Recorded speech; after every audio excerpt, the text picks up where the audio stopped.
નમસ્કાર, સ્વાગત છે આપનું આપણી ખાસ એમકે ન્યૂઝ બુલેટિનમાં।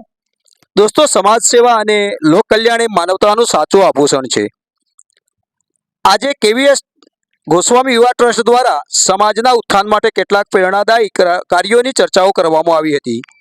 આ ટ્રસ્ટ દ્વારા માત્ર શિક્ષણ અને રોજગાર પૂરતું જ નહીં, પરંતુ મહિલા સશક્તિકરણ, પર્યાવરણ રક્ષણ અને આપત્તિ વ્યવસ્થાપન જેવા ક્ષેત્રોમાં નોંધપાત્ર રીતે પહેલ કરવાની ચર્ચાઓ પણ કરવામાં આવી હતી।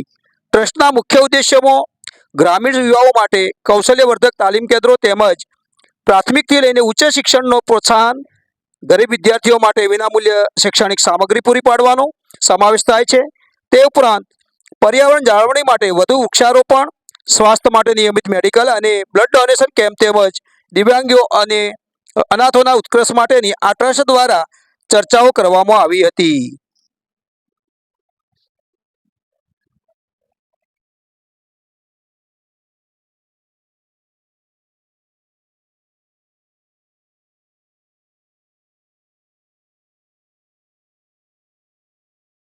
આજે પ્રથમ સ્નેહ સભા ગોસ્વામી સમાજની મલેકપુર રોમાપીરના સ્થાને રાખવામાં આવી છે। કયા કયા મુદ્દાઓની ચર્ચા કરવાની શું કહેશો?